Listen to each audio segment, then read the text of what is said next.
मला जी भीती वाटते ना तशीच चिन्ह दिसतात सगळे। मंजिरी आम्हाला दादासाहेबांशी एकट्यात बोलूच देत नाहीये आणि वेदाच्या बाबांना हे कळत नाहीये अगं। दादासाहेबांच्या डोळ्यातली भीती सगळं सांगते। मला असं वाटतं की काहीतरी मोठं अघटित घडणार आहे। त्याआधी मला दादासाहेबांशी बोलायला हवं। मीरा, मला सांग आत्ता बाबा कुठे आहेत?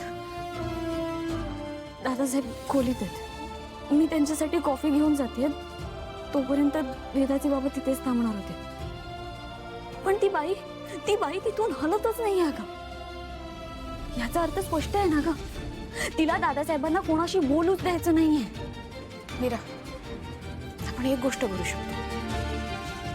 मी काय सांगते ते नीट ऐक।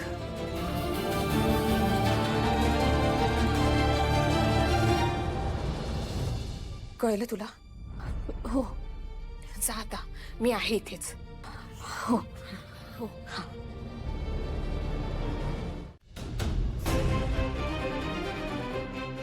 आई, मी बाबांना काही दिवस ऑफिस न येता घरीच थांबायला आराम करायला सांगतो।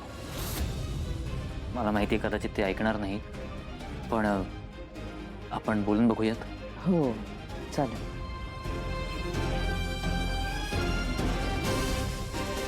हा म्हातारा इतका वेळ बाथरूम मध्ये काय करतोय?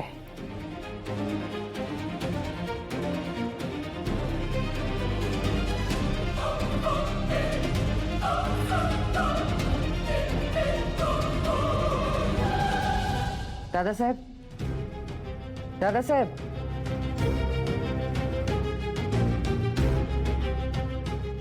अथर्व जरा ये ना, बघ ना, ते काही बोलतच नाहीयेत। ये थांबा।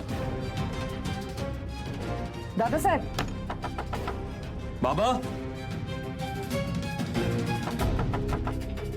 बाबा, यू ओके?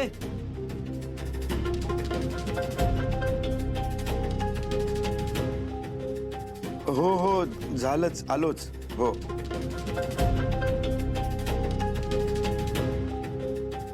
कदाचित तुझा आवाज ऐकला नसेल बाबांनी।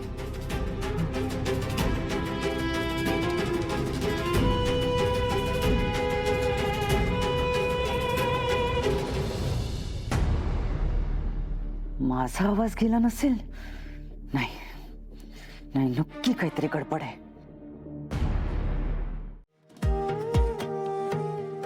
मी तुझ्यावर खूप अविश्वास दाखवला, खूप विचित्र वागलो तुझ्याशी। त्या मंजिरीमुळे तुझा आणि तुझ्या बाबांचा खूप मोठा अपमान झाला माझ्याकडून। मीरा, मी तुझी कितीही माफी मागितली ना तरी त्या अपमानाची भरपाई नाही होऊ शकत। पण प्लीज मला माफ कर मीरा, मला माफ कर। दादासाहेब, या सगळ्यात तुमची, वेदाच्या बाबांची किंवा घरातल्या कोणाचीच चूक नाहीये। मंजिरीने इतक्या हुशारीने सगळ्यांना फसवलं होतं की ती जे बोलेल ना तेच सगळ्यांना खरं वाटत होतं। पण मला जेव्हापासून मंजिरीचं सत्य कळलंय ना दादासाहेब, तेव्हापासून तिचं सत्य मी सगळ्यांसमोर आणण्याचा खूप प्रयत्न करते। आणि आज दादासाहेब तुम्हाला तिचं सत्य कळलं। तिने कधीच कळू दिलं नसतं तुम्हाला। पण आता कळलं ना मीरा, आता खूप झालं तिचं। आता आपण तिला सोडायचं नाही।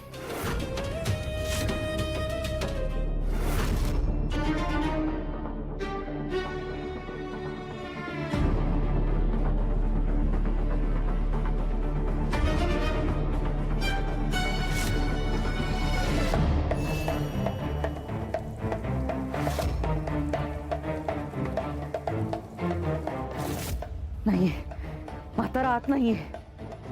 मला मूर्ख बनवलंस।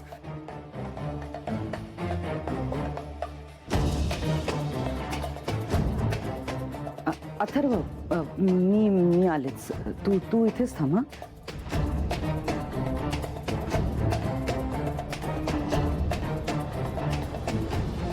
ही इतकी भयानक बाई माझ्या कुटुंबाचा भाग बनून राहिली आणि हे मला कधी कळलंच नाही। माझ्या कुटुंबासोबत या बाईने काय काय भयानक केलं असेल याची मला साधी कल्पना येऊ शकली नाही। सगळंच इतकं भयानक आणि विचित्र आहे की नक्की काय आहे हेही मला अजूनही कळत नाहीये. तेच शोधायचं आपल्याला. मंजिरीचं एक वेगळंच रूप आहे जे आजपर्यंत पूर्णपणे कोणालाच कळलं नाही. ते शोधायचं आपल्याला. ठीक आहे मीरा, जे काही करावं लागेल, जिथपर्यंत जावं लागेल तिथपर्यंत मी आहे तुझ्यासोबत. मला आता माझ्या कुटुंबाला आणखीन संकटात टाकायचं नाहीये. मीरा, मी आहे तुझ्यासोबत. तुमच्या सोबत आहे म्हणा बाबा. हो मीरा,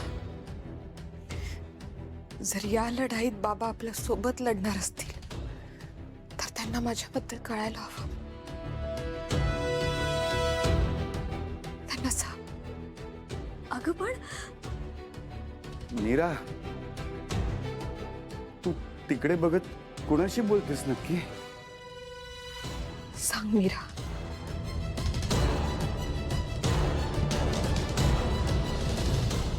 दादासाहेब, हं?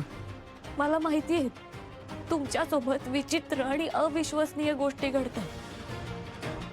आणि आता मी जे तुम्हाला सांगणार आहे त्यावरही तुमचा विश्वास बसेल की नाही याची मला खात्री नाहीये. मीरा, जे काय ते मनमोकळेपणाने मला सांग. माझा तुझ्यावर विश्वास आहे राजा. दादासाहेब, मी आता